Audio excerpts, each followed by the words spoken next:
a recibir sabiduría de otro conferenciante, Aurelio García, psiquiatra, licenciado en Medicina en la Autónoma, doctor en la Alcalá de Henares, ha sido nombrado profesor honorífico por la Universidad de Alcalá de Henares, ha sido jefe de sección de servicio de salud psiquiátrica, servicio psiquiátrico de Ramón y Cajal, jefe de salud mental de San Blas, ha publicado con 40 publicaciones, tanto a nivel nacional como internacional, de drogodependencia y trastornos afectivos, y también ha hecho muchas ponencias, 50, 60 ponencias para congresos sobre drogodependencia y salud mental. Y hoy nos va a hablar, dice el título, muy sugerente, sobre todo lo que no sabemos de la depresión, que quisiéramos saberlo, que no nos atrevemos a preguntar. Pues ahora Aurelio nos va a dar una charla. Él está acostumbrado porque ha dado muchos cursos y muchas charlas a alumnos, a residentes de la universidad, o sea, él está acostumbrado a hacer clase, con lo cual nos dará una buena conferencia. Y apagar los móviles, por favor. Tenemos una hora más o menos de conferencia y después la segunda hora será para preguntar todo lo que queramos. ¿De acuerdo? Muchas gracias. Aurelio. Buenas tardes. Muchas gracias, lo primero, a Elena, que me ha invitado a esta universidad, a vosotros, por supuesto, por haber venido. Espero no defraudar vuestra curiosidad sobre el tema. Hoy la verdad es que hace una tarde un poquito desapacible, desagradable, y en ese sentido pues tiene más mérito salir de casa y venir para acá. Con el título, bueno, que es como siempre una especie de tarjeta de presentación, ya os podéis imaginar de lo que va el tema. Yo quiero pues ofreceros, aportaros información reciente, lo he estado revisando hasta ahora mismo, en relación con el tema de la depresión, que es un tema que, como todos los temas psiquiátricos, en cierta medida tiene un cierto componente tabú, igual que lo del sexo, que es este título parafrasea la famosa película de Woody Allen, y sobre el que muchas veces no se tiene mucho conocimiento. Cuando se hacen encuestas sobre conocimientos médicos en la población, los problemas psiquiátricos son los más desconocidos. Es decir, que si yo espero que ahora si os hiciéramos ahora una encuesta sobre lo que es la depresión y luego al salir la repitiéramos, yo lo que espero es eso, que las respuestas fueran mucho más acertadas. Bueno, entonces aquí os pongo lo que es el índice de lo que yo os quiero hablar. Son muchas cosas, no os preocupéis, no vaya a abrumar con una conferencia pesada y tal. Yo iré tocando los temas en la medida en que yo vea que os interesa, por los gestos, las caras, los posibles comentarios, pues o luego en la última parte de la discusión ahondamos en lo que os parezca más interesante o lo que no haya quedado suficientemente aclarado. Entonces, lo primero que vamos a hablar es que la depresión es un problema sanitario de primer orden. Luego lo que vamos a ver es por qué es un problema sanitario de primer orden, qué variables, qué circunstancias son las que influyen para que así sea. Luego vamos a hablar de cómo podemos hacer el diagnóstico, cuáles serían las causas, el tratamiento, y hablaré también de lo que es unas pinceladas sobre el suicidio, que es una de las complicaciones peores que puede tener una persona que está deprimida. Hablaré algo, como no, de la depresión y el COVID, y luego, para terminar, pues cuál sería sobre todo las cosas que podemos hacer para prevenir todos nosotros en algún momento, poder evitar en algún momento de la vida tener un cuadro depresivo. Entonces, aquí empiezo lo que es ya en sí misma la charla comentándonos esto, que la depresión es un problema sanitario de primer orden, porque todavía la morbilidad y la mortalidad son muy elevadas. Primera palabreja que sale aquí, la morbilidad. Yo antes le comentaba a Elena que todas las profesiones tienen su propia jerga, su propio vocabulario, que no es sino una forma, yo creo que un mecanismo de defensa, que podríamos decir, una forma de ponerte un poco como más en valor. Vosotros imaginaros que tenéis un chaval que va a la urgencia porque le duele la garganta y el médico le dice, pues mire usted, Lo que tiene su hijo es un dolor de garganta y no tengo ni puñetera idea de lo que le pasa. Y entonces vosotros pensaríais, pero bueno, este tipejo, 6 años de carrera, 5 años de especialidad, y me dice que no tiene ni puñetera idea. Imposible. Entonces, ¿qué es lo que hace el médico de urgencias? Pues dice, lo que tiene su hijo, señora, es una odinofagia de etiología probablemente vírica. Entonces, bueno, eso ya es otra cosa, ¿no?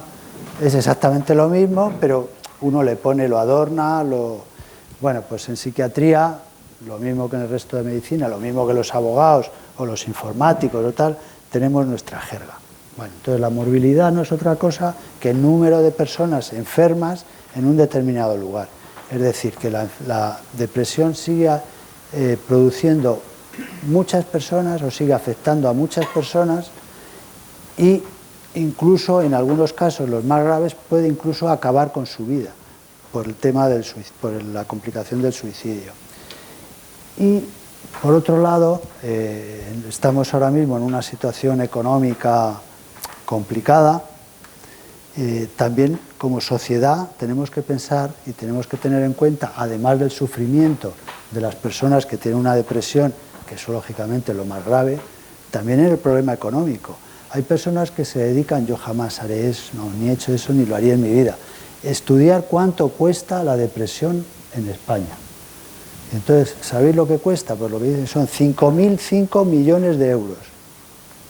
Bueno, entre costes directos, que son pues lo que se gasta en los ingresos, en las consultas ambulatorias, en los gastos de psicofármacos, y en costes indirectos, baja productividad, bajas laborales, pérdidas de la persona porque se pueda suicidar. Bueno, no lo creemos. Yo la verdad es que en eso no. Pero son muchos millones de euros. Hasta hace poco eso era lo que costaban las revalorizaciones, me acuerdo, porque la primera vez que di ese dato, que era otro dato, bueno, era lo que costaba la revalorización de todas las pensiones en España. Ahora ya no, ahora ya la revalorización va a ser increíble. Y yo cuando son datos tan grandes también lo traduzco a cuánto va a pagar cada uno de nosotros. Entonces, si somos 40 y tantos millones, eso sería más de 100 pavos, como dicen los chavales. Más de 100 pavos nos cuesta a cada uno el tratar las depresiones en España. Bueno. Y aquí en esta diapositiva, digamos que entramos ya absolutamente en materia y os pongo una figura que lo que refleja, lo que quiere reflejar es que si comparamos la afectación de la depresión con otras enfermedades, probablemente es de las que más, ahora lo vamos a ver en detalle, discapacidad y mortalidad produce. Este es el resumen o el esquema de un trabajo que hace la Organización Mundial de la Salud desde el año 1990, que estudia un conjunto de enfermedades en un conjunto de países. Entonces, el último estudio, que es el que yo os he traído, publicado desde el 2019, que es el estudio de 369 enfermedades en 204 países. Entonces, esta que es un poquito anterior, que yo la tenía y que no la he cambiado porque no tengo datos. Estos datos son quitando las enfermedades no comunicables. Bueno, entonces, los trastornos neuropsiquiátricos solo supone el 28% de la carga de enfermedad en el mundo. Fijaros que, por ejemplo, el cáncer es el 11%. Solo la depresión, que es de lo que vamos a hablar hoy, sería el 10%, casi tanto como el cáncer. Luego, como yo os decía, vamos a ver por qué, pero ya os puedo anticipar. Por ejemplo, el cáncer más frecuente en la mujer es el cáncer de mama. ¿Qué prevalencia tiene? ¿Qué frecuencia? ¿Con qué frecuencia aparece? Pues más o menos un 2,5% de la población, que es muchísimo. Pero es que la depresión probablemente es 10 veces más. Con lo cual, claro, si hay 10 veces más mujeres con depresión que con cáncer de mama, ya las cosas no van bien. Entonces, bueno, fijaros entonces, aquí os traigo ya en detalle, comparando lo que eran los resultados del año 1990, que fue el primer estudio, y los datos actualizados en jóvenes de 10 a 24 años. Entonces, en jóvenes de 10 a 24 años, los trastornos depresivos eran lo que más carga de enfermedad producía. el estudio este tiene una metodología muy compleja, que lo que hace es sumar lo que sería la discapacidad y la mortalidad. Es decir, que suma los años de vida que uno ha vivido con discapacidad y los años de vida que uno ha perdido. Ahora mismo, ¿cuál es la esperanza de vida para las mujeres en España? 85 con 8. Y de los hombres 80 con 3. Entonces, claro, si tú te suicidas a los 40 o a los 20, porque como vemos en los jóvenes ha subido incluso, ahora está en el cuarto lugar en cuanto a carga de enfermedad que produce el trastorno depresivo.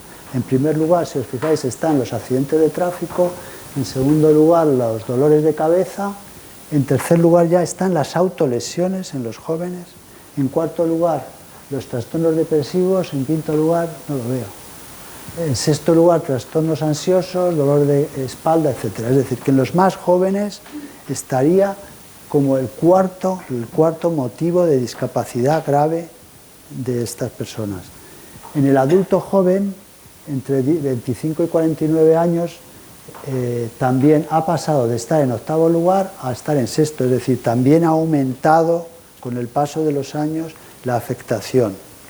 Lo que pasa es que ya no está tan arriba. Antes en los adultos jóvenes están nuevamente los accidentes de tráfico, esto que es lo del SIDA, esto que es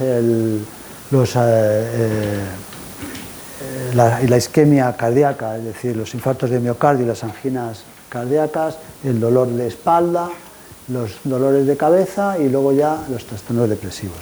Y luego en las personas más mayores, hasta los 74 años, ya baja mucho, porque ya están todas las enfermedades crónicas afectando, pues desde los EPOC, es decir, la enfermedad pulmonar obstructiva crónica, la diabetes, los ictus, las isquemias cardíacas, el cáncer de pulmón, los dolores, en fin. Bueno, entonces, esta es, digamos, los datos que da la OMS. Los trastornos depresivos producen una gran discapacidad. Es de lo que más discapacidad produce. Y ahora vamos a ver por qué. ¿Por qué? Porque las depresiones producen más discapacidad que las enfermedades habituales. O sea, si uno piensa en una insuficiencia renal,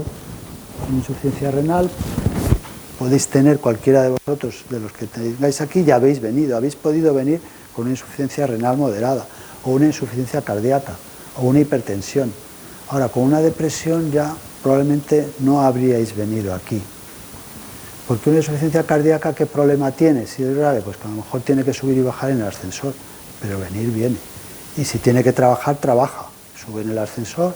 Una depresión probablemente no pueda trabajar. Entonces, la depresión produce más discapacidad que las enfermedades crónicas habituales. Para complicar las cosas, además, normalmente se acompaña, se asocia, que es lo que llamamos ahí comorbilidad, con otras enfermedades psiquiátricas, fundamentalmente cuadros de ansiedad. Y además se asocia también con mucha frecuencia con otras enfermedades médicas, que colaboran, aumentan y potencian el efecto de discapacidad y de enfermedad, por decirlo así. Pues desde enfermedades cardiovasculares, arteriosclerosis, hipertensión, ictus, deterioro cognitivo, demencia, daños inmunitarios, trastornos metabólicos, diabetes tipo 2, en fin, lo que queráis. ¿Qué más cosas influyen para que produzca tanta discapacidad? Pues que con mucha frecuencia, desgraciadamente, repite. Si uno ha tenido un cuadro depresivo, el riesgo de tener un segundo cuadro depresivo es ya de un 50%. Pero si ha tenido dos, fijaros, ya es entre un 60 y un 70%. Y si ha tenido tres, prácticamente es casi seguro que va a seguir teniendo más. La cosa no es tan trágica porque afortunadamente hay tratamientos. Esto es sin tratamiento. El aforismo ese o el dicho de que la enfermedad mental no tiene cura y si la tiene poco tiempo dura, no es cierto. Aquí hay una reumatóloga que estoy viendo que también comparte un poco con los psiquiatras enfermedades crónicas. Entonces nuestros colegas se ríen de nosotros de que no curamos a nadie, pero no es verdad. curamos tanto o tan poco como cualquier otra especialidad. Bueno, entonces, hemos visto que produce mucha discapacidad porque se asocia con otras enfermedades psiquiátricas, médicas, porque en sí misma es más discapacitante que otras enfermedades, y luego porque es muy frecuente. Fijaros, este es el último estudio que se ha publicado en Estados Unidos con población americana. Es una muestra muy grande de más de 36.000 personas en Estados Unidos, y los datos son estos, que a lo largo de la vida el 20,6% de los americanos sufrirá una depresión, y en el último año la han sufrido el 10%, siendo, como veis, en las mujeres más que en los hombres. Los datos de depresión varían mucho de unos sitios a otros. Esto del 20% que yo os he dicho a lo largo de la vida sería como el rango más alto. Es lo que les da también a los franceses, por ejemplo, que les da un 21%. En el extremo opuesto están los datos de China. Lo que pasa es que yo no sé si fiarme mucho de los datos estadísticos de China. Lo mismo si alguien da los datos que no le convencen a Xi Jinping, le coge y avisa a los bedeles y le dice: usted, ¿qué es usted? El decano de la facultad, era el decano de la facultad. Váyase. Entonces yo no me fío mucho de los datos de China, que dice que es el 2%, nada más. Pero bueno, Corea del Sur, que creo que son algo más, en ese sentido, más fiables, dicen que tienen como un 6%, o sea que también es mucho menos. Nosotros, con respecto al resto de Europa y al resto del mundo, tenemos también cifras de prevalencia más bajas, afortunadamente, que son a lo largo de la vida más o menos un 10%, y en el último año sería como de un 4%. Y vuelve a salir que en las mujeres es más que en los hombres. Entonces, bueno, alguno de vosotros me preguntará: ¿y por qué en las mujeres es incluso más del doble? Entonces yo diré: agradezco esa pregunta, no pensé yo que me la fueran a hacer. Por cierto, un pequeño inciso: ¿en qué país pensáis vosotros que hay más diferencia en el porcentaje de mujeres con respecto a hombres deprimidos? Decir qué país. En el mundo. ¿Qué país del mundo tiene el porcentaje más alto de mujeres con respecto a hombres deprimidos? A ver, Suecia. Frío.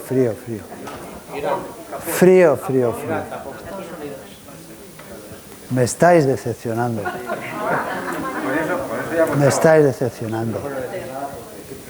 Irán.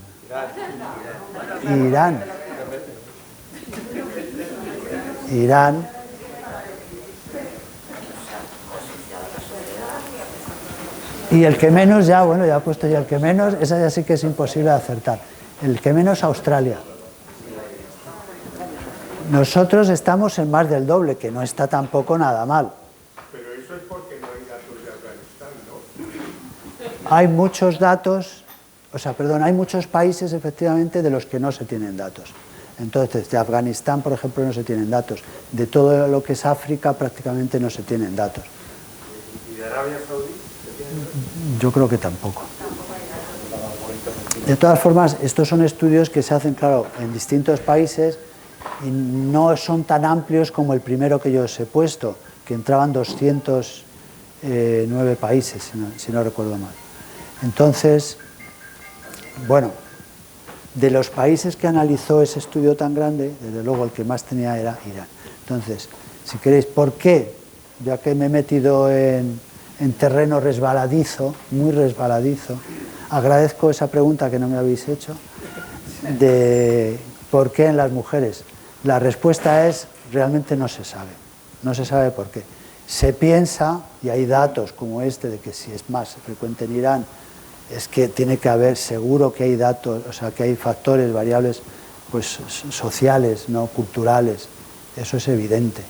Y probablemente también hay razones biológicas, genéticas, que lo explican.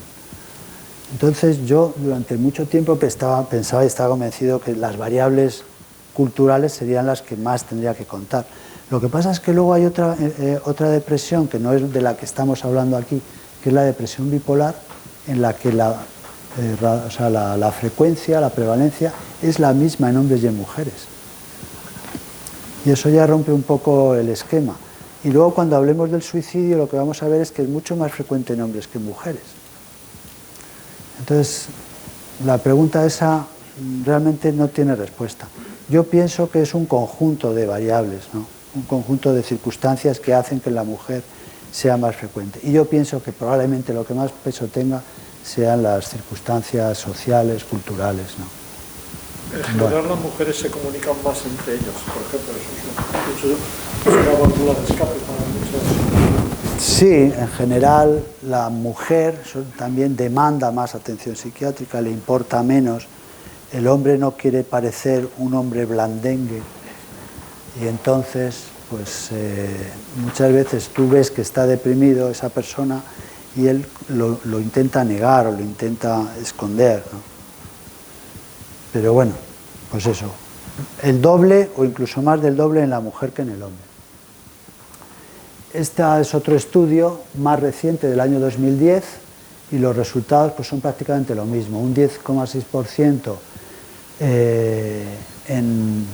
de prevalencia, de porcentaje de personas que padecerán una depresión y un 4% de personas en España que padecerán que la han tenido en el último año, con una razón de más del doble de mujeres, como veis, que en hombres.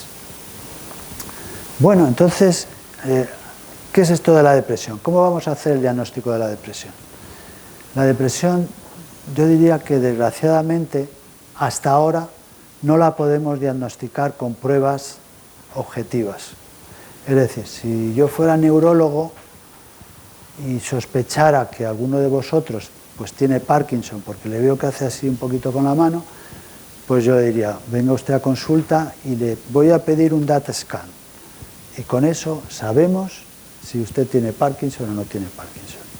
Y si hablamos de esclerosis múltiple, de otras enfermedades neurológicas, pues lo mismo. Hay muchas pruebas ahora muy sofisticadas, muy específicas, que nos van a dar con mucha fiabilidad el diagnóstico de la enfermedad. Pero en psiquiatría no. Entonces, ¿qué riesgo se corre? Pues lo que ocurre muchas veces, y es que se diagnostica a voleo. Entonces, una cosa es no tener pruebas objetivas y otra cosa es diagnosticar a voleo. Entonces, nosotros como los reumatólogos tenemos criterios diagnósticos que hay que cumplir para poderse poner de acuerdo a la comunidad científica y todos hablar de lo mismo cuando hablamos de depresión, porque si no, la depresión es todo, como vamos a ver luego. Entonces, ¿qué es lo característico de la depresión? Pues obviamente la tristeza, pero también la anedonia, que es una palabreja que lo que quiere decir, como vemos aquí, es la dificultad, la imposibilidad de poder disfrutar, interesarse por las cosas que a uno le interesan. Si uno es forofo del Real Madrid y ayer no vio el partido del Celtic, yo no soy forofo, pero no me pierdo un partido porque vivo al lado, y entonces oigo los gritos, las canciones y los desfiles, yo diría a veces con un aspecto que a mí me dan mucho miedo, de los hooligans, y a veces no son hooligans ingleses, sino de otros equipos que parecen auténticos ejércitos nazis, la verdad. Bueno, pues si yo fuera, os decía, forofo del Madrid y ayer no veo el partido, mal asunto.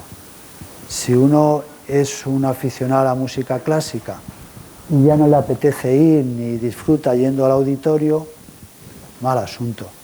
Si uno es abuelo y tiene sus nietos y queda con ellos y ni le apetece ni disfruta de la compañía de sus familiares, mal asunto. Entonces, eso es uno de los rasgos típicos de la depresión, que tiene que estar presente. No solo la tristeza, sino esa incapacidad para poder disfrutar con lo que a uno le gusta, con sus aficiones, con su familia.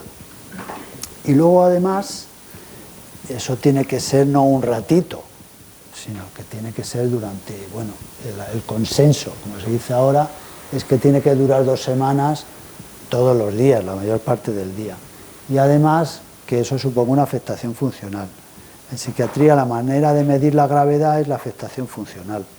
En otras especialidades, si uno se ha roto el brazo, pues se hace una radiografía y ve cómo de separado ha quedado el húmero.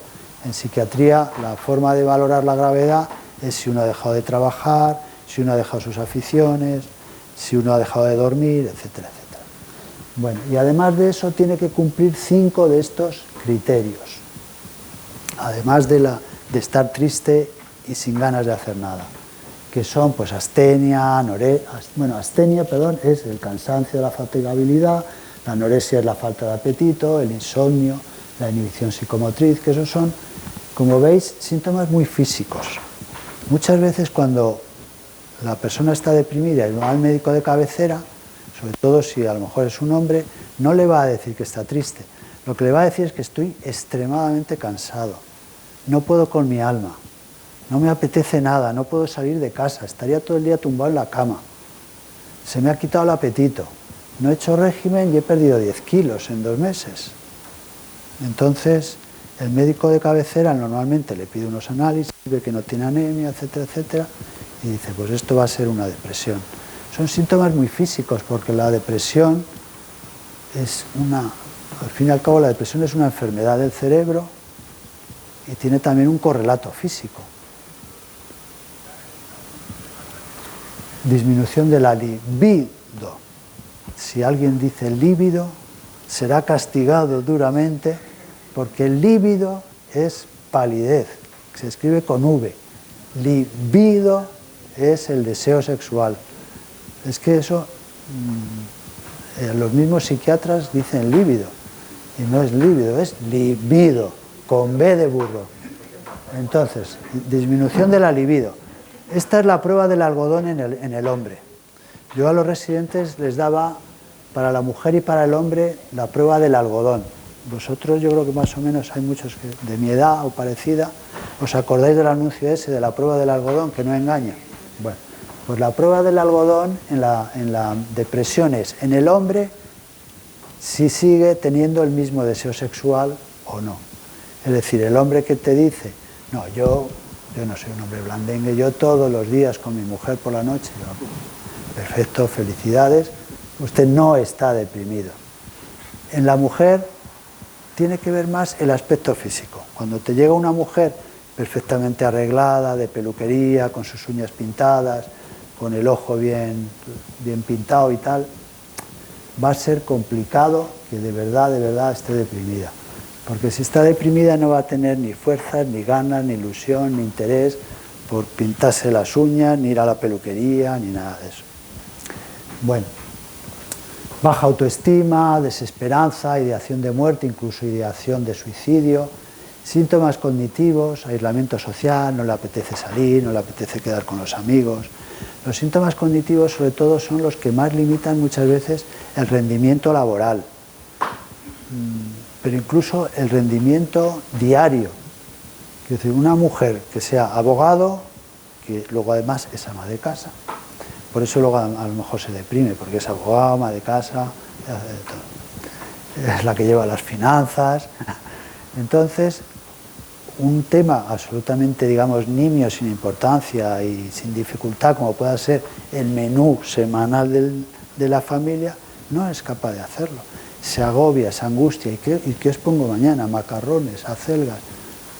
Y no digamos ya lo que es un tema más sofisticado, como pueda ser, pues eso, un trabajo cualificado de abogado o de lo que sea. No es capaz. Y muchas veces es lo último en recuperarse. Yo he visto muchas compañeras médicos que están ya mucho mejor de ánimo, que ya no están tan desanimadas ni tan tristes, que han recuperado el apetito, pero cognitivamente siguen sin tener la fluidez mental necesaria para poder ver 60 pacientes en una hora.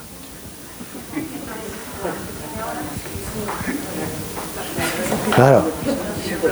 Pero es que muchas veces los trabajos son así, o cuando estás de guardia, pues estás de guardia y te llegan 4 pacientes a la vez. Y tienes que ver a los 4 pacientes. Entonces, para eso, si tienes el cerebro al 100% o al 200%, al final lo acabas haciendo. Pero a poco que no esté al 100%, ya la cosa se complica.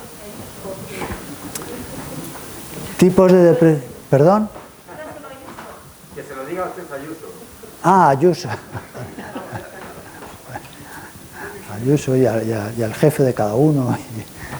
Bueno, uno de los problemas de las bajas por la depresión es que es el todo o el nada. Es decir, que yo por ejemplo en la zona de San Blas veía los trabajadores de la fábrica Iveco. Cuando era Pegaso era algo más familiar y un hombre tenía un infarto de miocardio y le decían, bueno, usted salga de la cadena de producción y le ponemos aquí en la cabina telefónica o de Bedel y tal.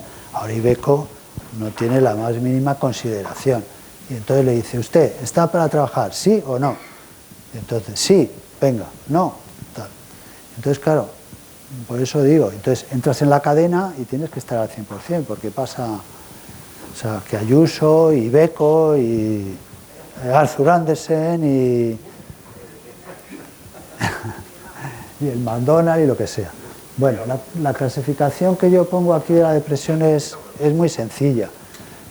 Como os podéis imaginar, hay millones de clasificaciones, pero lo bueno, si breve, siempre 2 veces bueno.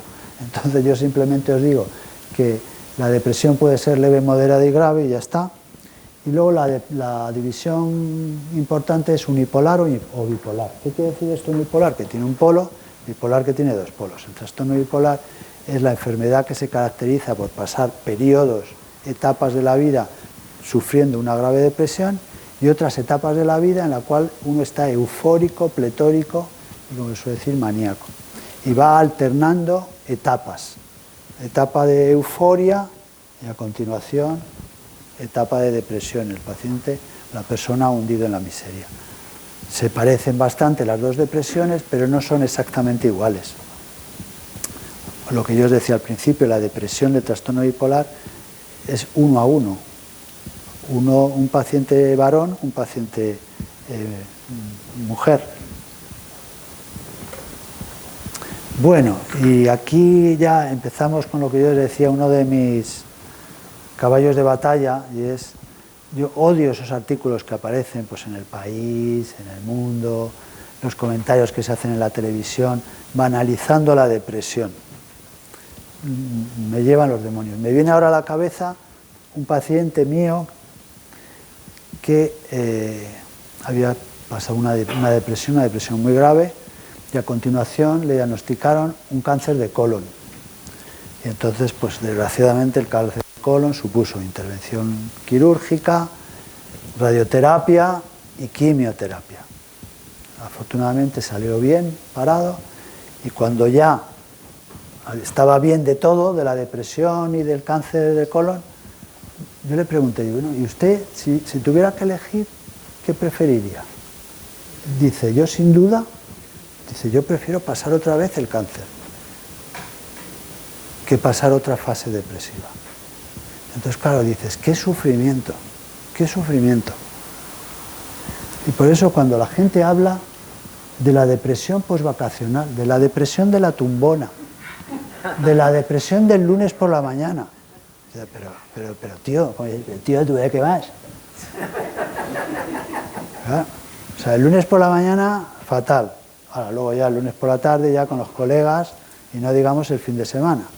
Entonces, eso no es depresión. Entonces, hablar de la depresión de la tumbona, de que estás de vacaciones y estás... Bueno, a mí eso ya os digo, me lleva a los demonios. Y otra cosa que también llevo muy mal es el de patologizar, convertir en enfermedad lo que no es enfermedad. Y entonces ahora, pues yo no sé, hay un desalojo porque hay ocupas, entonces van los psicólogos del ayuntamiento para que antes de que desalojen, no sé, apoyen, ayuden a esos pobres muchachos que están ahí de ocupas. Yo no sé, no me cabe en la cabeza.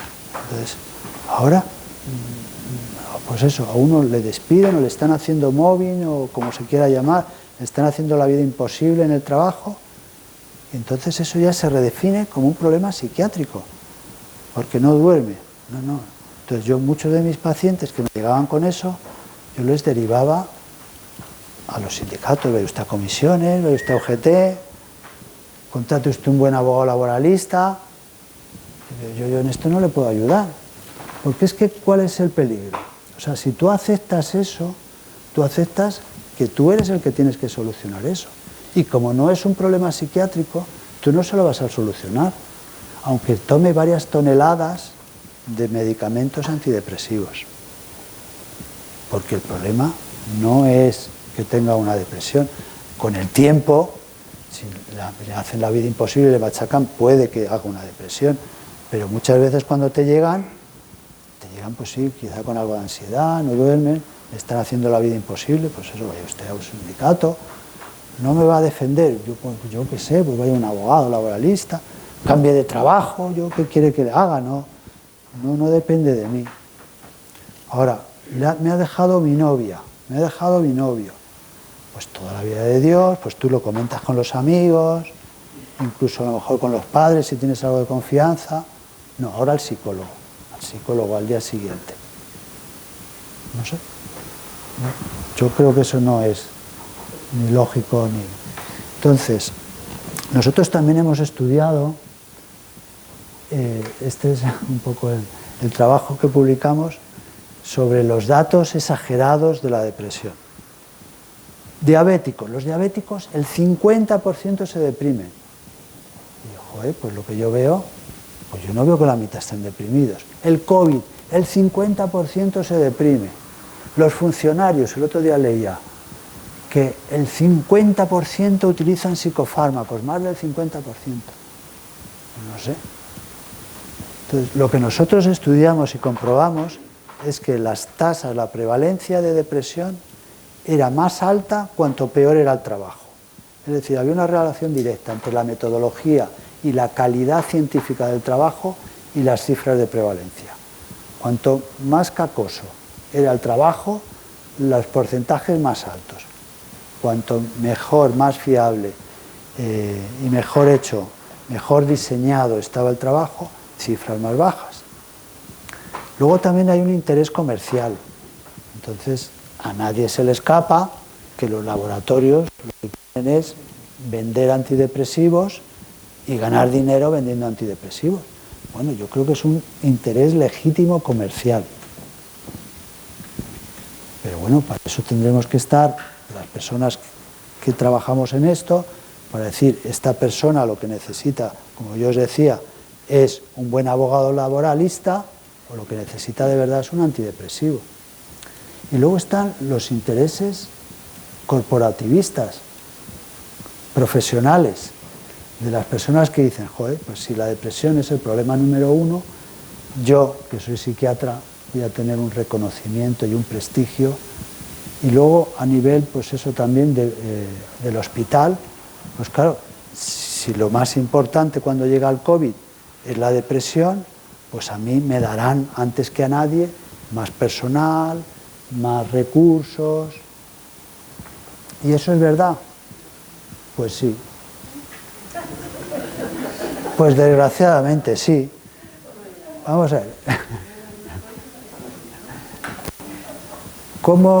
¿Cuál es la historia de los centros de salud mental?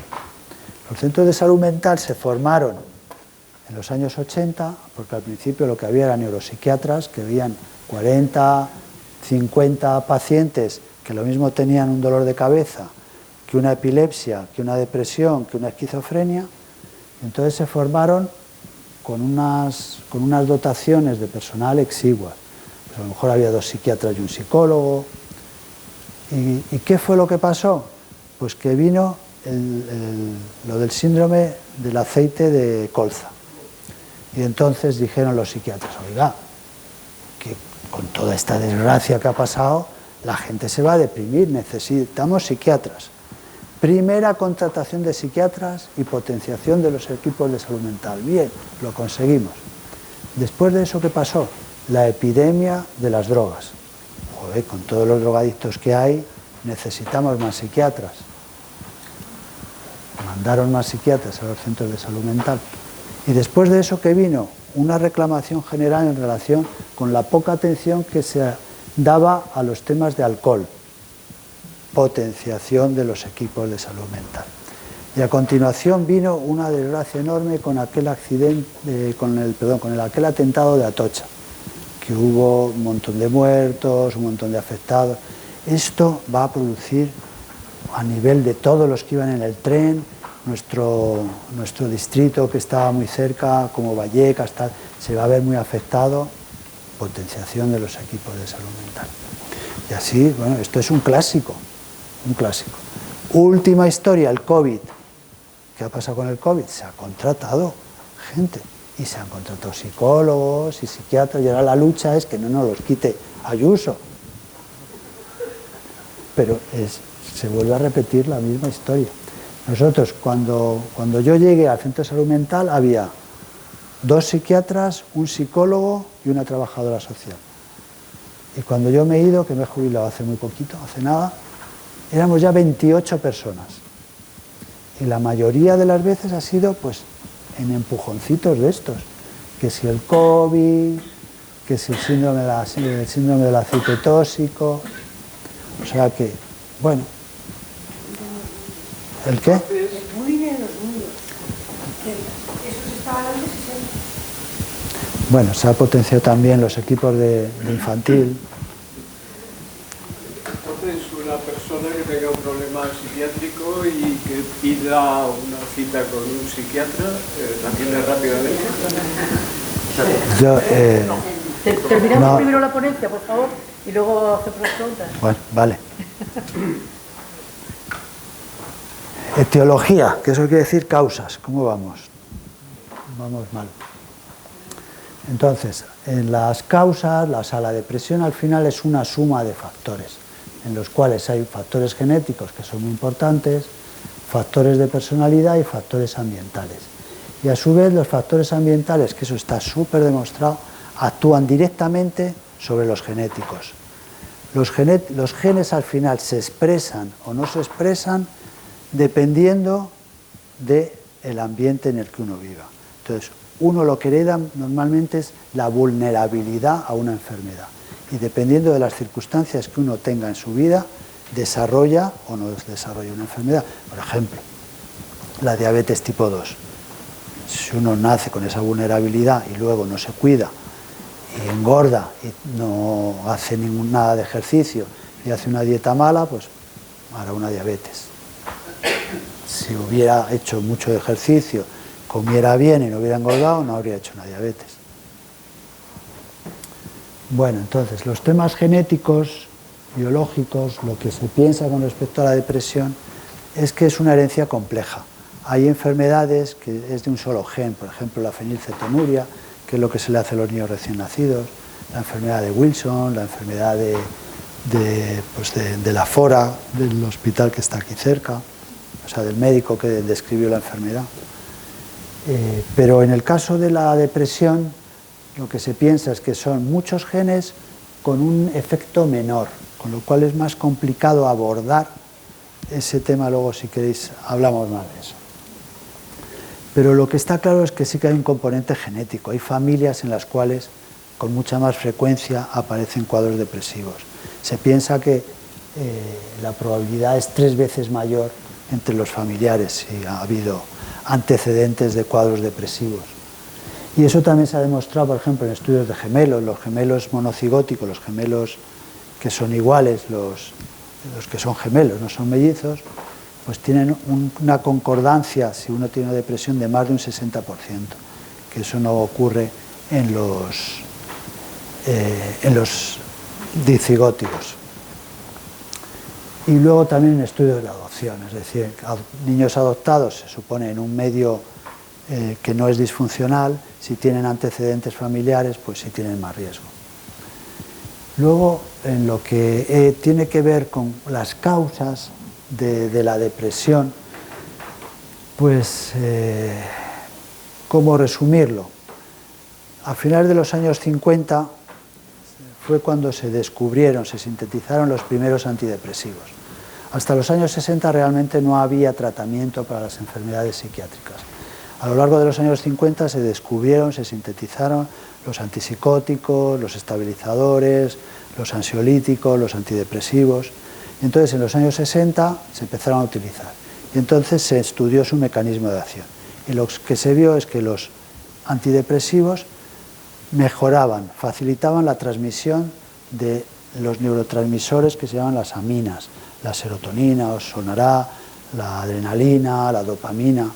Entonces la conclusión evidente era, bueno, pues si estos medicamentos que curan, que mejoran la depresión, lo que hacen es que facilitan la transmisión de estos grupos, de estos grupos neuronales, pues eso quiere decir que habrá un defecto, habrá un fallo en el funcionamiento de estas neuronas serotoninérgicas, de estas neuronas noradrenérgicas.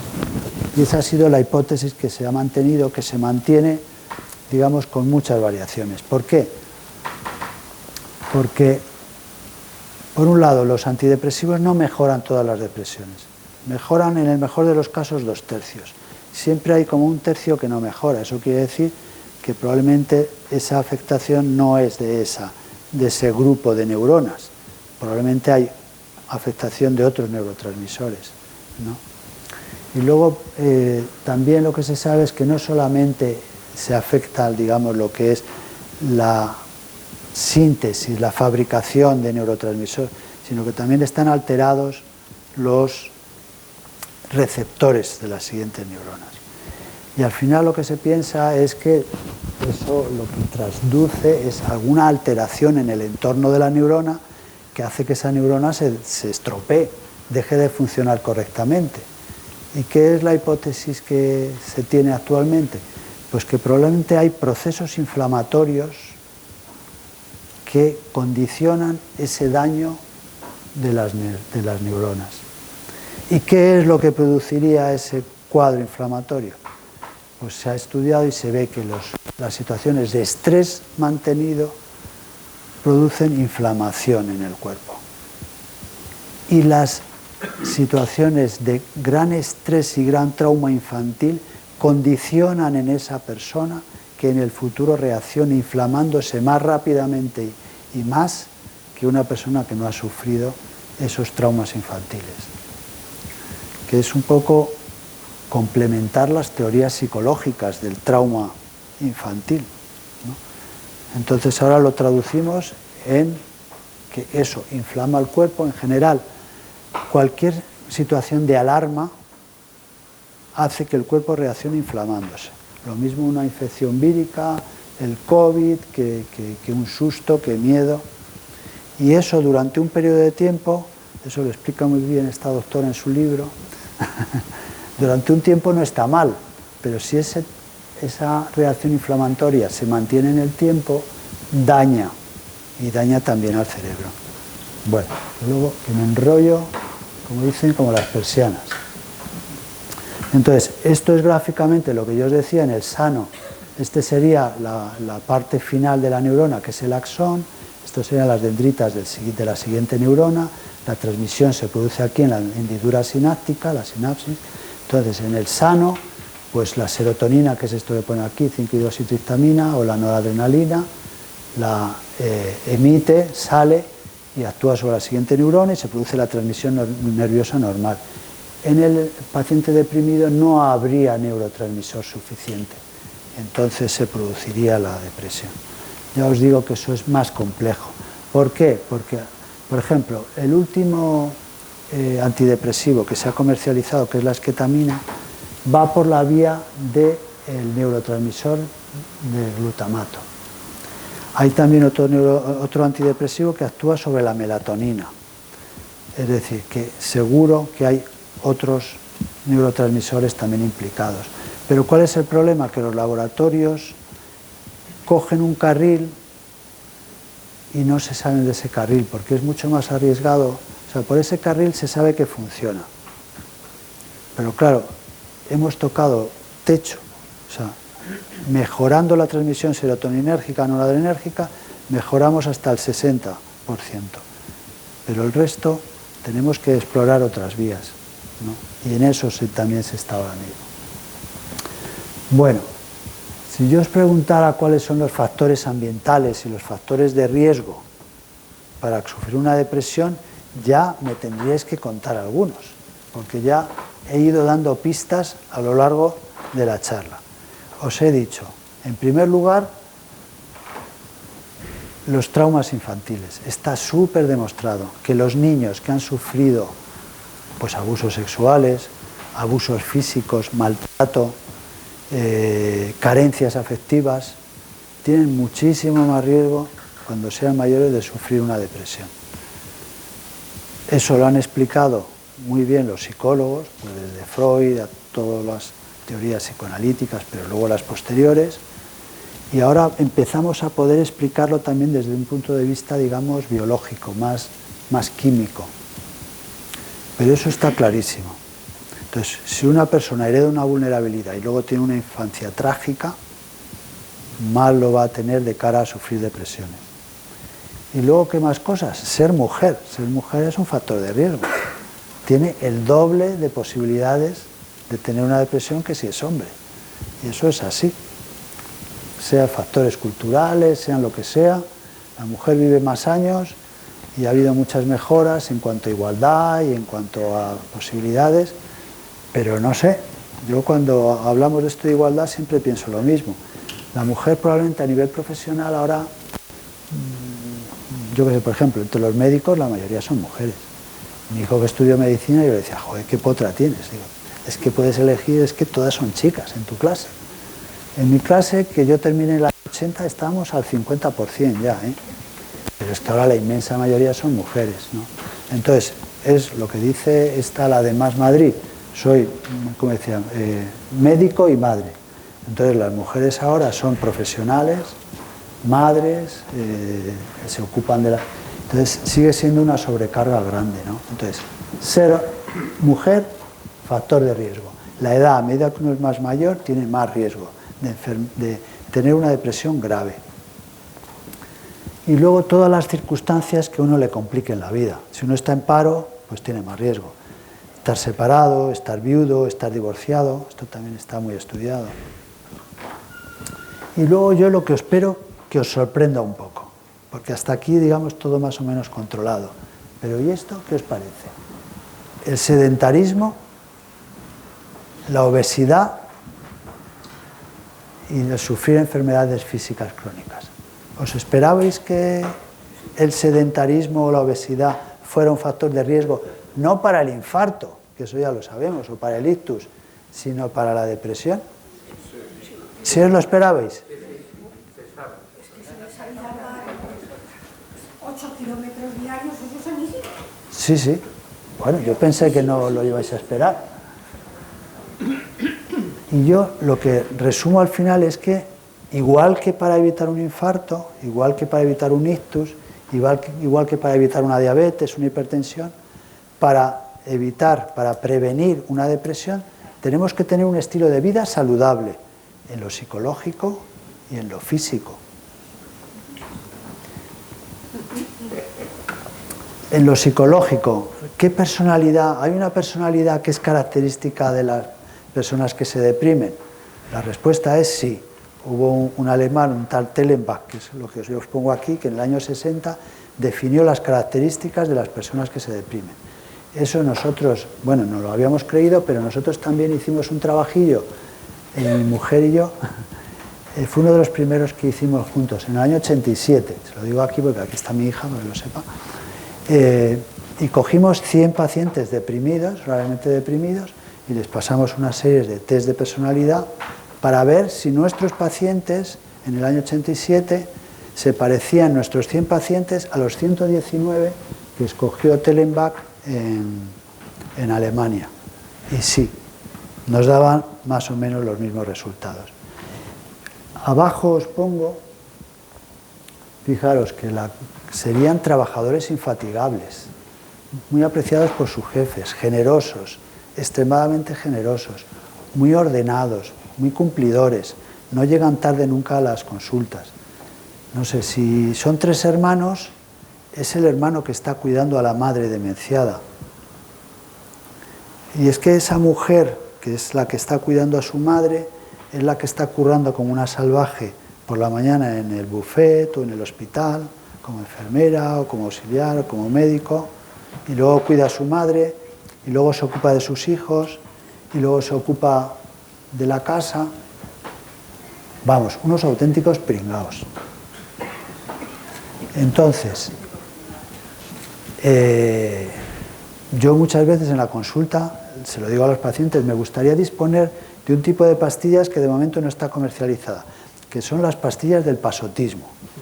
Usted tiene que ser mucho más pasota, porque claro, si usted es altamente autoexigente, si usted es muy ordenada, si usted, claro, tiene mucho más riesgo de que las cosas no vayan como usted quiere que vayan, que se frustre, que se deprima. Entonces aquí tienen que entrar los psicólogos en acción.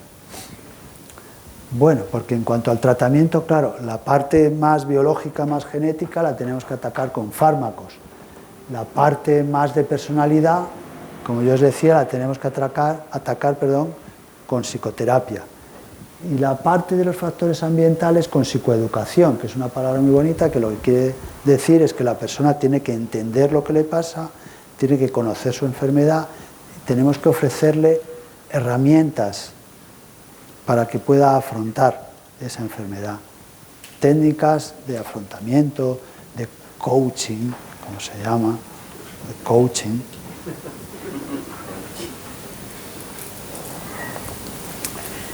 Y luego aquí os pongo una cosita. En la clínica la Guía NICE, que es la del Reino Unido, lo que dice, fijaros, es que en las depresiones leves no se deben utilizar antidepresivos. Los antidepresivos no son eficaces en las depresiones leves. Solamente son eficaces cuando la depresión es moderada o grave. Entonces yo lo que os quiero decir es que en las graves probablemente, además de psicoterapia, hace falta un tratamiento farmacológico. Y en las leves no debe haber tratamiento farmacológico. Y en las moderadas, pues ya se verá. La disyuntiva entre psicoterapia o farmacología es ridícula. Es la típica pregunta mal hecha. No son excluyentes, son complementarias. Eso va a depender también muchas veces de la elección del paciente. Yo no quiero tomar fármacos. La psicoterapia es muy eficaz, es tan eficaz como los fármacos, menos en depresiones graves. En las más graves yo creo que sí que es necesario los fármacos. Luego, si queréis, hablamos. Entonces, hay distintas técnicas de tratamiento psicoterapéutico, el cognitivo-conductual, que es el que es más, hay más datos a favor, porque el psicodinámico en general hay menos datos, es más difícil a nivel metodológico hacer publicaciones, la psicoterapia de grupo también, y luego el farmacológico con diferentes tipos de antidepresivos. Los antidepresivos, os lo decía yo, que actuaban sobre el sistema monoaminérgico de la serotonina, la noradrenalina, la dopamina, pero que se va abriendo a otros sistemas. La diferencia entre unos antidepresivos y otros es pequeña. Lo que se ha avanzado,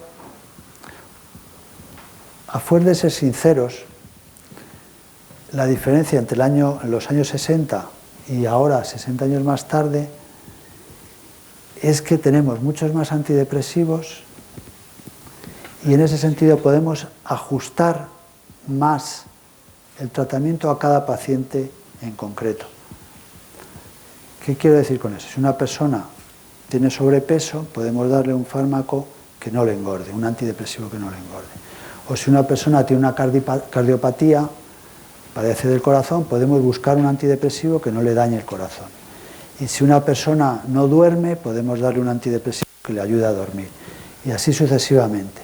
Y además los antidepresivos nuevos se toleran bastante bien, no tienen muchos efectos secundarios, pero si los comparamos con los más antiguos, la eficacia no ha mejorado gran cosa. Por lo que yo os decía, porque siguen la misma vía. Entonces necesitamos urgentemente renovar, porque ya tenemos muchísimos y a cada paciente le podemos asignar un antidepresivo, pero si ese no funciona, y no funciona otro, y no funciona otro, la cosa... Sí, claro que se sigue investigando. No estamos en el mismo, estamos mucho mejor, pero a nivel de eficacia, ahí sí no hemos mejorado. O sea, no es comparable tomarse 3 pastillas de triptizol que te produce un estreñimiento que te mueres, unos problemas en la vista, si eres mayor y tienes mala próstata no tiene nada que ver, si tienes una cardiopatía, o tomar uno de los nuevos que no te va a producir apenas efectos secundarios. Pero la eficacia del actual no es mejor que la del anafranil antiguo o la del tofranil antiguo. Y eso pasa también con los antipsicóticos. Bueno. Entramos en el suicidio, ya voy a ir mucho más deprisa, porque ya pasa ya casi una hora. Entonces, con el suicidio un poco lo mismo que con la depresión. Las cifras de España no son tan malas, estamos en una segunda división, ni los que más ni los que menos. Lo que pasa es que, sobre todo entre los jóvenes, es, fijaros, la segunda causa de muerte, es que eso es gravísimo. Es mucho más frecuente en hombres que en mujeres, mientras que los intentos de suicidio son mucho más frecuentes en mujeres que en hombres. Los factores de riesgo fundamentalmente es padecer una enfermedad psiquiátrica, sobre todo una depresión. Y los factores de riesgo pues, son las circunstancias que a uno le complican la vida, por decirlo de alguna manera. Estas son las tasas de suicidio en el mundo. Fijaros, España está en amarillo, que estamos, pues eso, entre medias, que son los que tienen una tasa entre 6,5 y 13 fallecimientos por 100.000 habitantes. Aquí, sobre todo Rusia, los países son los que más tienen. Esta es la clasificación en Europa. Nosotros estamos, afortunadamente, en la cola. En cabeza, Finlandia, Suiza, Bélgica, y en último lugar, Grecia y Portugal. ¿Tiene algo que ver el sol, la iluminación? Pues no se sabe. Hay algunos trabajos que correlacionan el tema de la latitud y la depresión. Son metodológicamente muy difíciles de hacer y no hay conclusiones claras. Lo que está muy claro es que nosotros aquí en España los psiquiatras no utilizamos la fototerapia, no os la he puesto en el tratamiento, porque tenemos luz de sobra. Y los nórdicos sí utilizan con mucha frecuencia el tratamiento con luz de la depresión, o sea, eso tiene mucho que ver. Pero no hay datos fehacientes. Yo creo que sí tiene que ver la luz, mucho. El COVID, pues lo que yo os decía antes. Al principio, estadísticas de un 45%, al final terminamos en estadísticas de un 3 o un 12. ¿Cuál es el pronóstico de la depresión? El pronóstico de la depresión es muy bueno. La depresión, os pongo yo aquí, que es, su historia natural es hacia la recuperación. Es decir, la depresión se cura sola. Siempre, prácticamente siempre. ¿Cuál es el problema? Que tarda mucho. Entonces nosotros con el tratamiento tenemos que acortar ese periodo de gran sufrimiento. Pero si no, cuando no había tratamientos, pues la persona pasaba 6 meses, 8 meses gravemente deprimida y luego se curaba. Nosotros hemos hecho también un trabajo en ese sentido de cuál era la evolución de un grupo de pacientes grandes al año. Entonces, el 60% estaban completamente recuperados, el 24% había mejorado mucho y solamente un 16% no habían mejorado mucho. ¿Y cuáles eran los que no habían mejorado? Los que tenían otros problemas psiquiátricos, los que tenían otros problemas sociales, los que tenían otras enfermedades, los que tenían algún otro problema que les complicaba la vida. Bueno, y ya con esto voy a terminar, quedan nada más que 2 o 3. ¿Cómo prevenimos la depresión? ¿Qué podemos hacer? Pues a lo largo de la charla ya os he ido dando pistas de qué podemos hacer. Lo primero, hábitos saludables, os lo había dicho. Y eso quiere decir que en lo psicológico tenemos que modificar nuestras pautas de afrontamiento. No tenemos que ser tan perfeccionistas, no tenemos que ser tan ordenados, no tenemos que ser tan generosos. Lo siento, pero es que es así. Tenemos que ser más pasotas, más egoístas. Por eso cuando a los pacientes deprimidos erróneamente se les atribuye falta de voluntad y se les dice, no, no, tú lo que tienes que hacer es levantarte y quedar con tus amigos, ir a trabajar, ya les terminas de hundir en la miseria. Porque claro, son personas hiperresponsables que están sufriendo de que no pueden ir a trabajar, que te están diciendo, si es que me están echando en falta, han tenido que contratar a 3 personas, me decía el otro día, en el puesto de trabajo que yo hacía. Y yo le decía, pues que se joda la empresa. Porque ahora tiene que pagar a 3 por haberte machacado a ti. Claro. Entonces no les digáis a los deprimidos, pero levántate, tienes que tener fuerza de voluntad, porque es justo lo contrario. Y en lo médico, ejercicio físico, evitar sobrepeso, dieta saludable y cuidar la microbiota, que al final todo es lo mismo. Entonces, claro, si esta es la línea nuestra que acaba con la Coca-Cola, las hamburguesas y las palomitas, mal rollo, mal asunto, colegas. Deporte y depresión. Estas últimas diapositivas las he sacado sobre todo del estudio PISMA, que es un estudio que se está publicando ahora, que se ha publicado en el año 2022, y que demuestra que además, sobre todo en las mujeres, es extremadamente importante el ejercicio físico como prevención y como mejoría de la depresión. Entonces, está demostrado que una reducida actividad física, un índice de masa corporal alto y peor estatus de salud se asocia con depresión. El sedentarismo, la obesidad son factores de riesgo.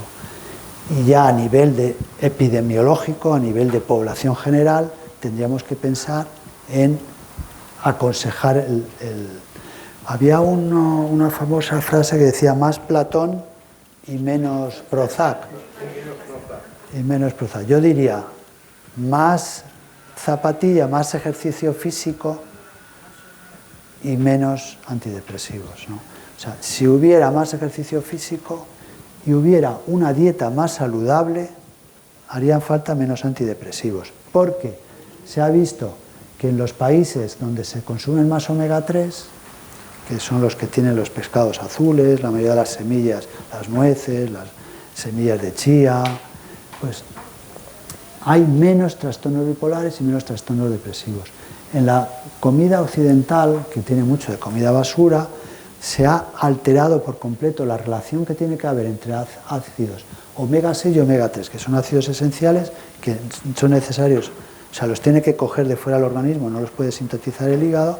Entonces, la relación que tiene que ser casi de 1 a 1, 1,3 a 1, llega a ser de un 150 a 1. ¿Con qué? Pues a base de hamburguesas, patatas fritas, donuts, grasas industriales. Y es que esto además destroza nuestra microbiota y se ha demostrado que la microbiota es fundamental para evitar la inflamación en el cuerpo y para que no haya con una buena microbiota hay mucho menos riesgo de sufrir depresión y ansiedad. Se ha demostrado que las personas deprimidas, la microbiota es el conjunto de microorganismos que tenemos en el cuerpo.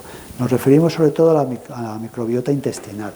Entonces, el conjunto de microorganismos que tenemos en el intestino, que son billones, hay más microorganismos que células en el cuerpo. O sea, tenemos más bacterias y virus en el cuerpo que células. Entonces, esas bacterias que están en el intestino, cuando la persona está deprimida, cambian su composición. Es decir, que no son las mismas las del paciente deprimido que las del paciente sano. Y entonces, en ese sentido, nos podemos plantear como tratamiento hacer un cambio, hacer un trasplante de microbiota. Temo, no quiero terminar tan escatológico, pero es así. Y eso se hace ya en algunas enfermedades. En el hospital, cuando hay una enfermedad por Clostridium difficile, que es la típica enfermedad, la típica infección, hospitalaria, que no hay Dios que se la cargue con antibióticos porque se han hecho resistentes a todo, se hace un trasplante de heces. Entonces, en el futuro, yo no sé si a lo mejor como parte del tratamiento se pueda analizar las bacterias que uno tiene en el intestino y diga, con estas bacterias no tiene mucho futuro su depresión. Vamos a cambiarle las bacterias del intestino. Por eso que yo os digo, porque hay una relación directa entre el funcionamiento, digamos, de la microbiota intestinal y el cerebro. Conclusiones. La depresión es una enfermedad desgraciadamente frecuente. No tan frecuente como nos hacen creer. Porque, claro, si decimos que como máximo es el 20% y en España el 10%, eso quiere decir que el 90% de los españoles no van a tener una depresión. Esa es la parte buena. Luego, produce una gran incapacidad, eso es verdad. Es el doble de frecuente en mujeres, aumenta mucho el riesgo de suicidio. El tratamiento es eficaz, es bastante eficaz. Fijaros que en nuestra muestra, la inmensa mayoría, casi el 90% al año, estaban bien de su depresión. Entonces el tratamiento es eficaz para la recuperación y también para evitar las recaídas. Y por último, hay que tener presente que si queremos evitar deprimirnos, tenemos que tener unos hábitos saludables en lo físico y en lo psicológico. Y con esto pues ya termino. Esta es la vista de un apartamento que tenemos en Águilas, que se ve ahí la isla de San Juan de Torres.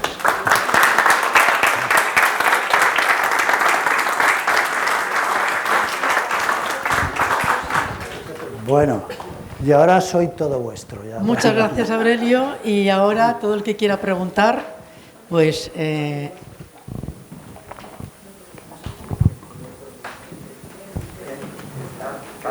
Bueno, perdone.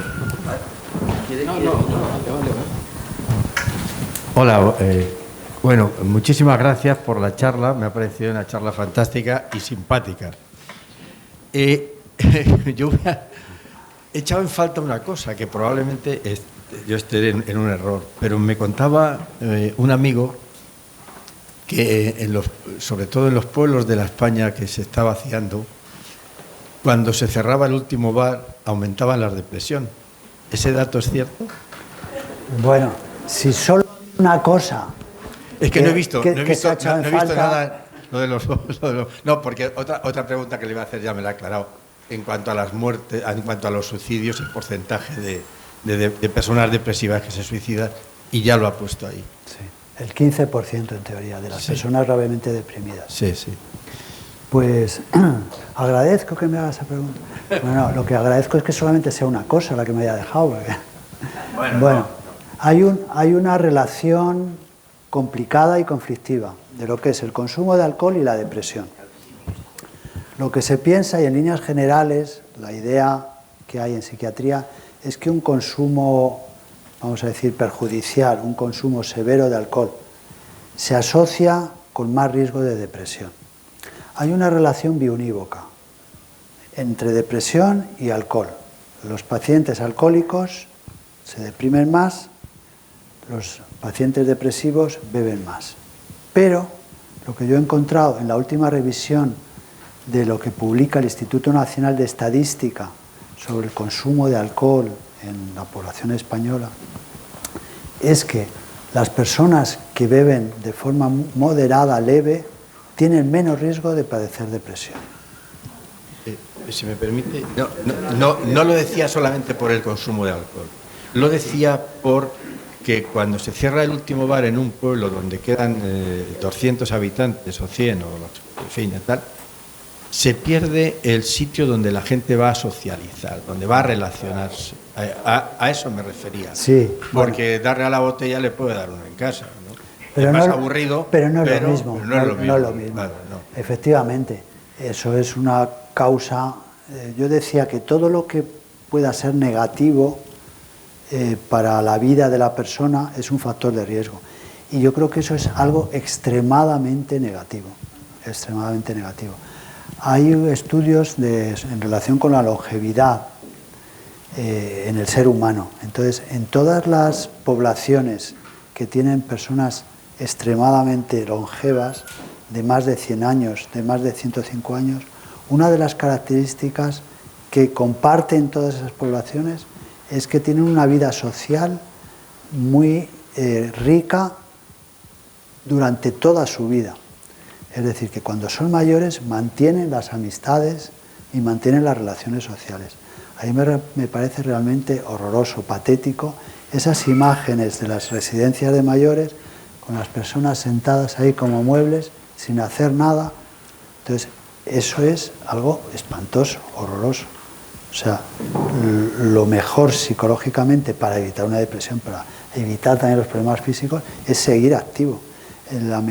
A medida que uno se va haciendo más mayor, va necesitando más estar activo a todos los niveles, a nivel social, a nivel físico. Yo cuando estaba de guardia con los residentes les gastaba siempre la misma broma. Ellos subían en ascensor y yo subía andando.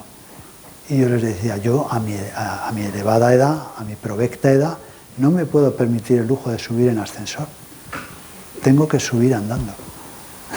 Y además ya a estas edades que tenemos todo el pasado por delante. ¿Alguien más quiere preguntar?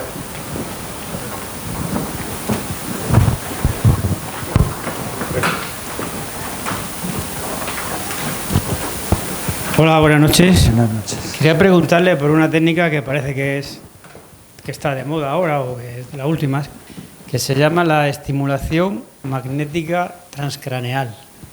¿Qué opinas sobre eso? Bueno, agradezco que me hagas a preguntar. No, es un tema que ha estudiado mi mujer y ha publicado mucho sobre él. Entonces es una técnica relativamente nueva y que efectivamente, digamos, aporta bastante en los casos de depresión resistente grave, en las cuales anteriormente, no lo he comentado, no quedaba otro remedio que utilizar el electroshock, y ahora se ha visto que con esta técnica mejoran y mejoran de forma estable. Entonces, no es algo para utilizar de entrada, sería en una segunda o una tercera opción, pero sí que forma parte del armamentarium terapéutico, no tiene prácticamente ningún efecto secundario y sí que es bastante eficaz. Tiene limitaciones por el coste, porque no en todos los sitios se puede utilizar y no en todos los sitios se sabe utilizar, pero yo creo que no cabe ninguna duda de que es muy eficaz y de que no tiene muchos efectos secundarios y que es una alternativa para cuando ha fallado otros tratamientos anteriormente. La estimulación cerebral magnética transcraneal.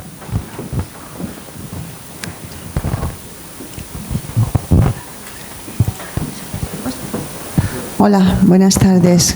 Muchas gracias por su información, porque ha contenido muchas cosas interesantes. Yo quería hacerle una pregunta, no sé si se me oye bien. Una persona que ha padecido una depresión y le han estado tratando con un antidepresivo, citalopram o una cosa así, creo que es. Entonces, lo ha mantenido aún en pequeñas dosis a lo largo del tiempo, y realmente creo que tiene como una especie de bloqueo, miedo a dejarlo y que la depresión vuelva. No sé si este es uno de los antiguos que usted dice y que probablemente haya algo más eficaz y más nuevo. Y esta es una parte de la pregunta. La otra es, al estarle tratando un médico generalista de familia, ¿no sería conveniente en un momento determinado que la derivaran a psiquiatría, a una de estas unidades de salud mental o a cualquier psiquiatra que pase consulta? Vale. Vamos a ver. Entonces, la primera parte de la pregunta. El citalopram es uno de los medicamentos, digamos, de segunda etapa. Y ya es un medicamento que tiene pocos efectos secundarios, pocas interacciones con otros medicamentos, o pocas interacciones con otros medicamentos y pocos efectos secundarios. Y se ha utilizado fundamentalmente desde el principio, por eso en personas mayores. Es muy eficaz, es de los más eficaces, y el tiempo que se le tiene que mantener, pues claro, eso ya depende de cada paciente.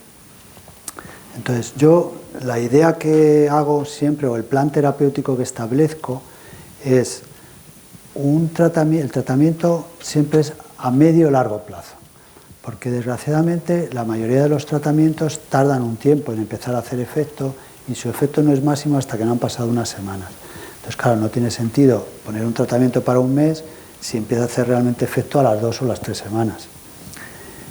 Pero de cara al futuro, lo que yo planteo en el tratamiento es que esa persona en algún momento deberá de dejar el tratamiento. Entonces, para que no recaiga, entonces habrá que abordar el tema psicológico. Porque si esa persona ha recaído, lo más probable es que tenga un estilo de vida o un estilo de afrontamiento, de relación interpersonal, digamos, equivocado. Entonces, habrá que trabajar a la vez que se toma sus pastillas a nivel psicológico, psicoterapéutico, para que modifique esos factores de riesgo y que cuando deje el tratamiento no recaiga. Hay casos en los que es mucho más, vamos a decir, biológico. Yo me acuerdo de una mujer que he seguido durante más de 20 años, que yo al principio lo achacaba a que, bueno, tenía un marido que era un gañán, un zote. Yo digo, es que aguantar a este tipo, digo, no me extraña, digo, se deprime esta señora y cualquiera. Pero yo luego con el paso del tiempo me di cuenta de que siempre se deprimía en marzo, abril, mayo. Yo decía, pero es que el marido es igual de zafio en el mes de diciembre que en el mes de marzo. Y sin embargo siempre se deprime en marzo. Entonces, bueno, hay depresiones estacionales que yo creo que son más biológicas. Entonces hay que plantear el tratamiento no tanto a lo mejor desde lo psicoterapéutico, sino desde lo más biológico. Entonces por eso cada caso es especial. Entonces, a la hora de dejar un tratamiento, pues hay que dejarlo, como siempre, poco a poco, porque si no hay una cierta posibilidad, un cierto riesgo de rebrote, y hay que trabajar para evitar los factores de riesgo. Y si es algo muy, muy biológico, a lo mejor hay que plantearse un tratamiento a más largo plazo. Buenas noches. Yo me animo muchísimo cuando le oigo todas estas cosas. Qué emoción oírle, sí. Francamente. Me gusta, yo me apunto a todas sus conferencias. Lo que quería preguntarle y bueno, charla, Alejandro, que quería preguntarle de mi desconocimiento cómo es la depresión y la discapacidad intelectual. ¿Cómo, ante esa falta de comunicación entre paciente y médico, porque claro, el entorno familiar te puede ayudar a decir cómo se encuentra, pero cómo es la comunicación de esta persona y cómo acertar en ese tratamiento, entre comillas? Bueno, pues he de decir que me han pillado. Yo creo que tengo muchísima experiencia, muchísima, en pacientes ingresados, pero no tengo mucha experiencia en tratar pacientes con déficit intelectual, porque esos han ido siempre por otra vía. Entonces es como si me pregunta de sacerdotes. No he visto un sacerdote en mi vida, porque van por otra vía. Monjas, no he visto monjas en mi vida. Entonces no he visto prácticamente déficits intelectuales, muy pocos. ¿Cualquier esfera no sirve para...?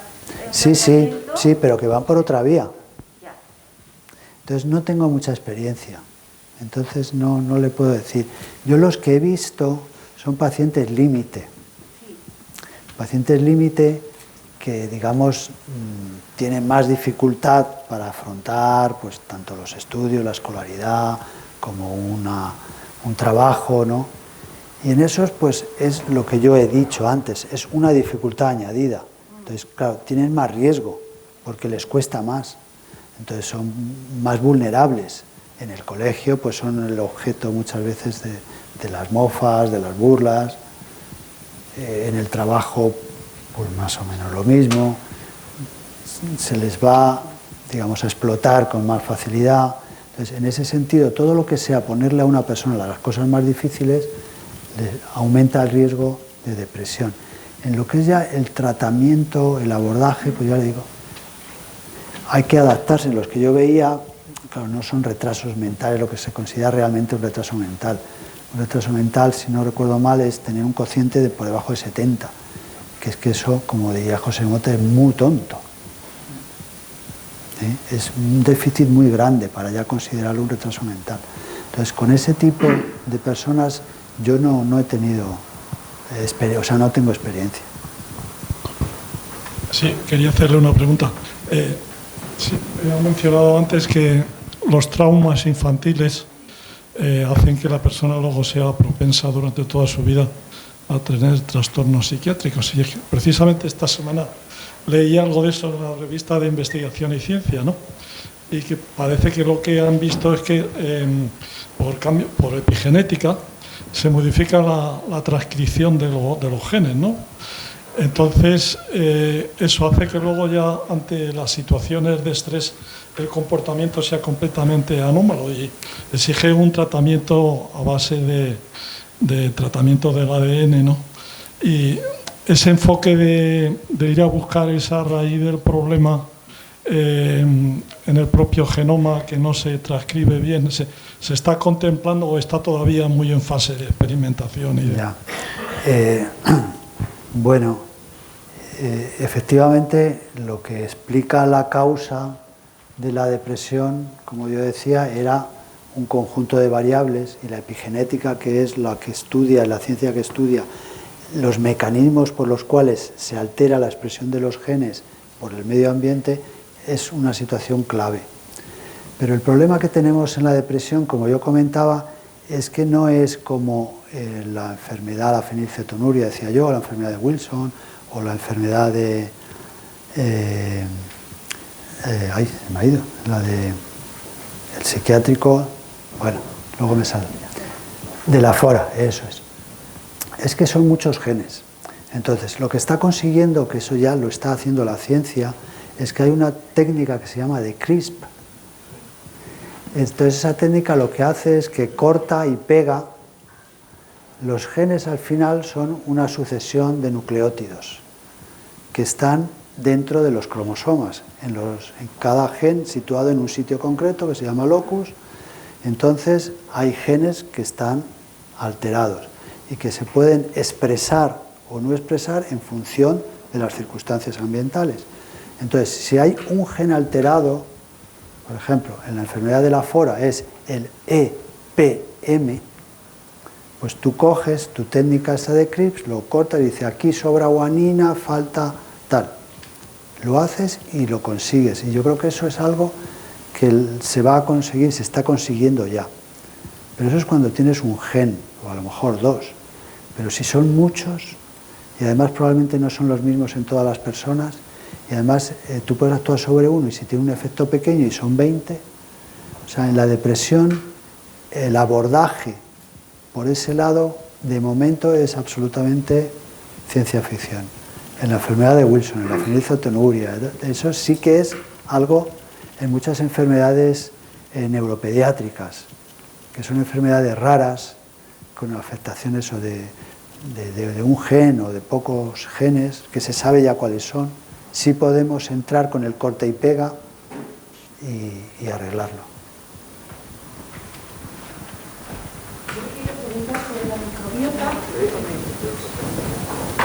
Me imagino que en publicaciones habrán libros sobre estas cosas, sobre la microbiota. Me imagino que hay algún libro de estos, incluso sencillos de leer para el gran público, porque eso es una cosa bastante novedosa, de 10 años, de 15 años para acá. Antes ni soñado pensar en estas cosas. ¿Qué recomienda? A ver, ¿le contesta la doctora Patiño que está detrás tuya o yo mismo? Contéstale tú mismo, pero si quieres, pero seguro, no, es el mío. No. Pero lo venía leyendo en el autobús. Ah, mira tú qué casualidad. Hay un libro que es de una médico del Hospital de la Princesa, que es donde ha trabajado la doctora Patiño y donde ha trabajado...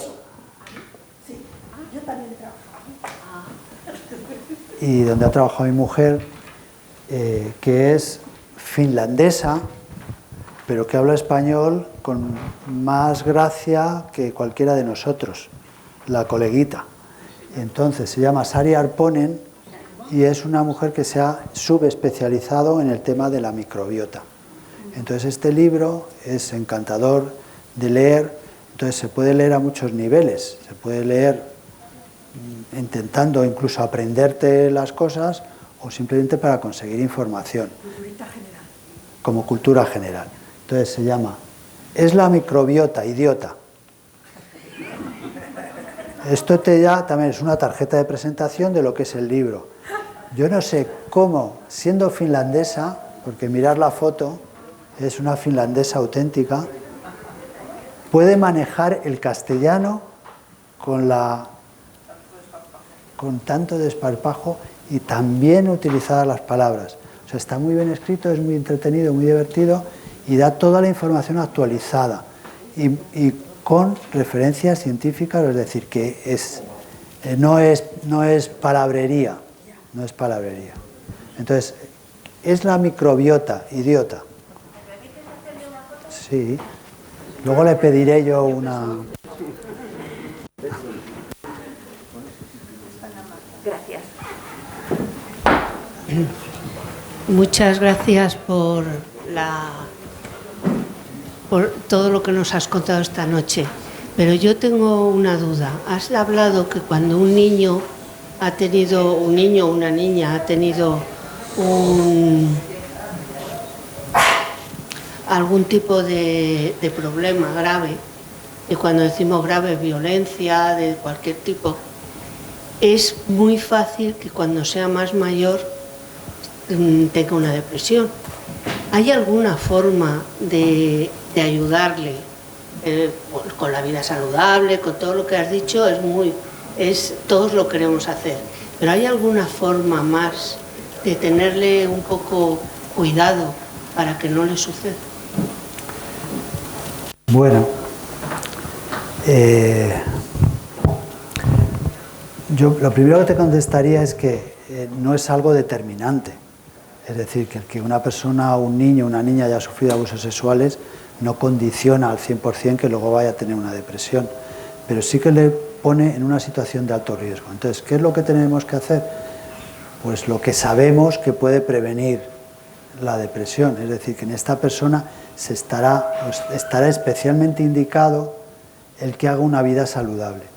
Y luego probablemente yo creo que sí que debería de tener un seguimiento psicológico en el colegio y luego de adolescente, de joven, tener un seguimiento y ver cómo va evolucionando de manera que al más mínimo problema poder intervenir y luego, pues bueno, poder trabajar con esos traumas que muchas veces me estoy acoplando con algún micrófono que es difícil.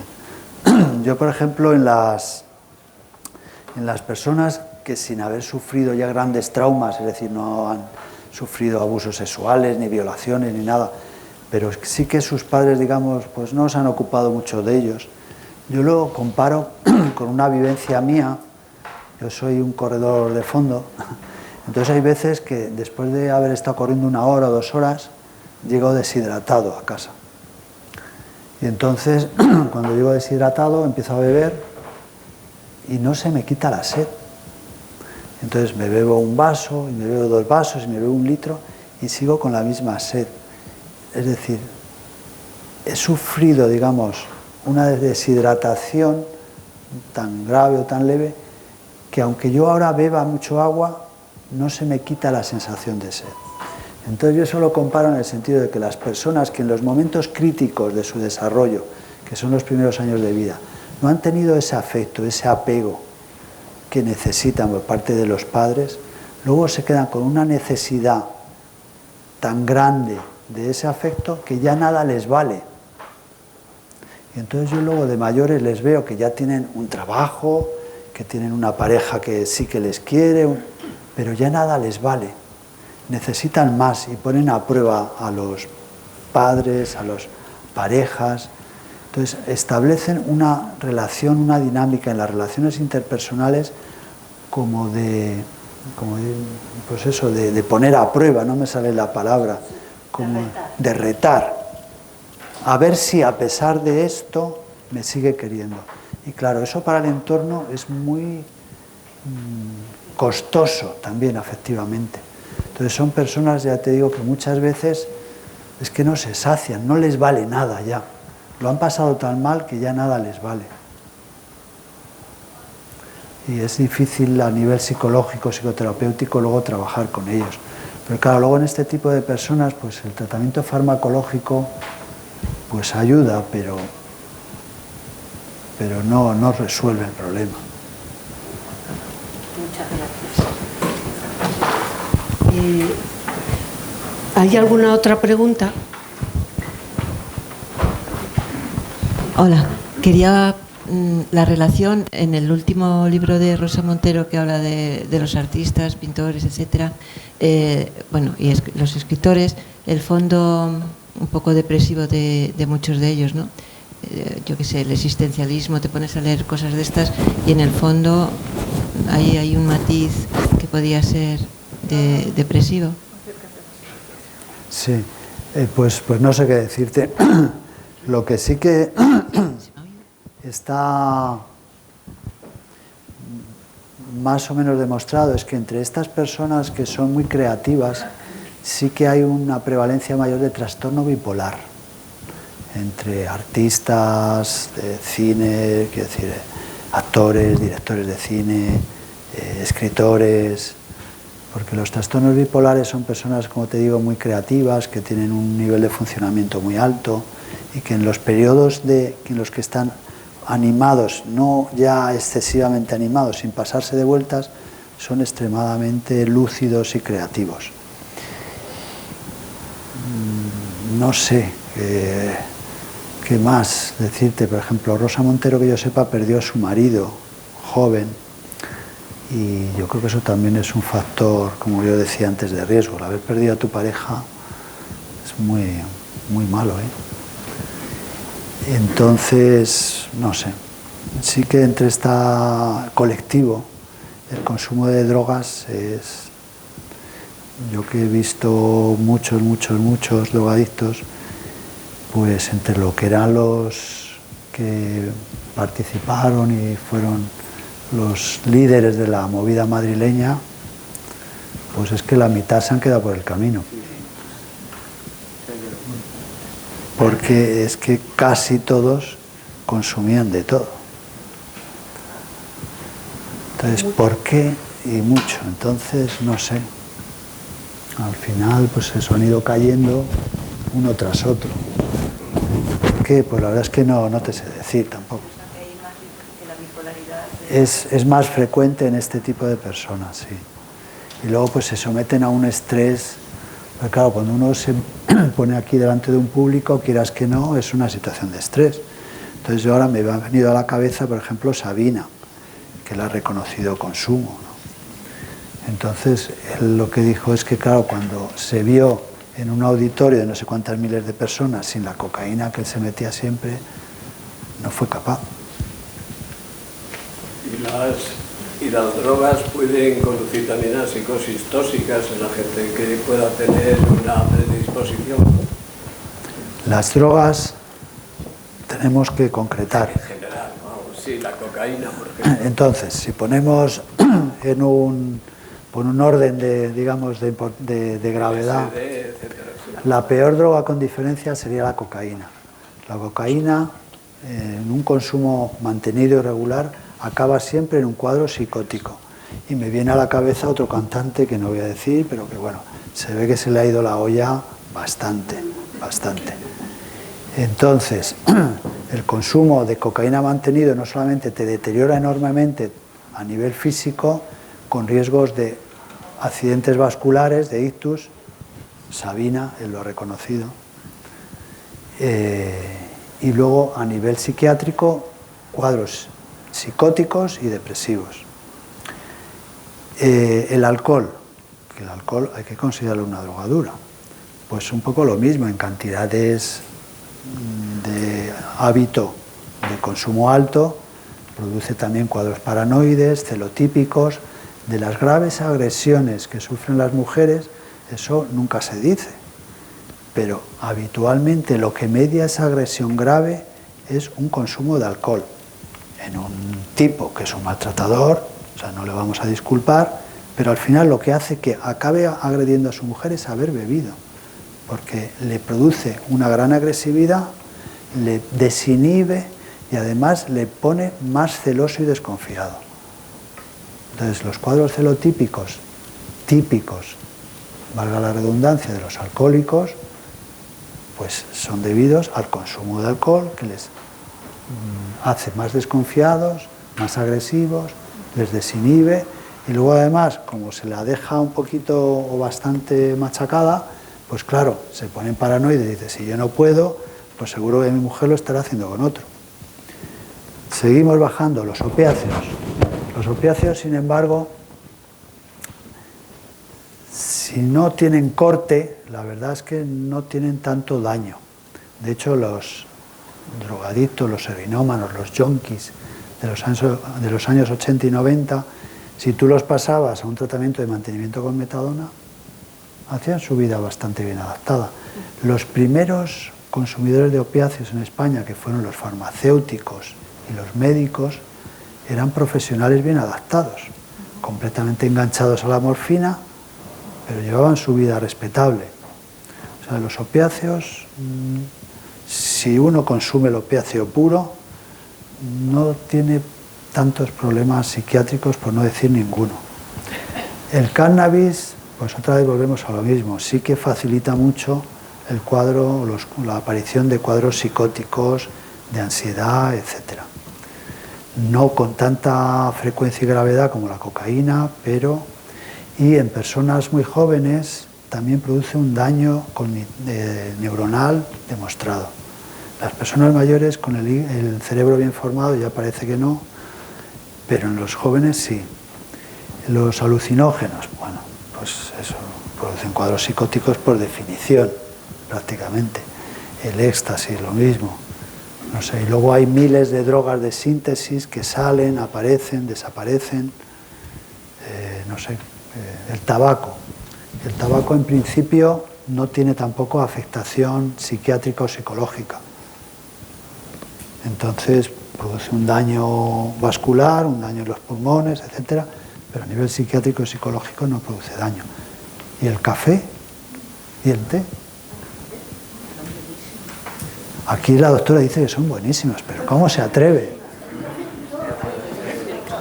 Entonces, el café, si tú lo toleras bien, no te produce ansiedad y tal, ha demostrado que tiene un efecto antioxidante muy bueno, igual que el té.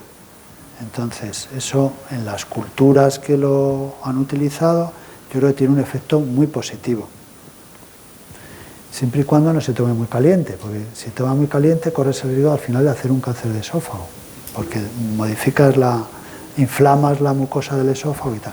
Pero digamos, en líneas generales no sube la tensión, no está demostrado que el café suba la tensión, pero hay personas a las que les sienta mal, a mí me sienta fatal, si me tomo un café me entra diarrea, me produce temblor, me produce ansiedad, pero hay personas que les sienta divinamente, pues oye, yo si me tomo un café no puedo dar esta charla.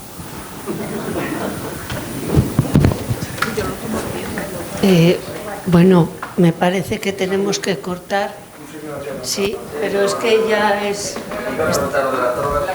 O sea, bueno, ya te lo ha contestado entonces.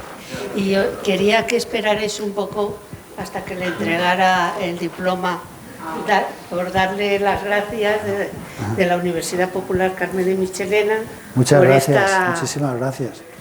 Tan agradable charla. Muchas gracias. Que hemos aprendido un montón. Bueno, muchas gracias.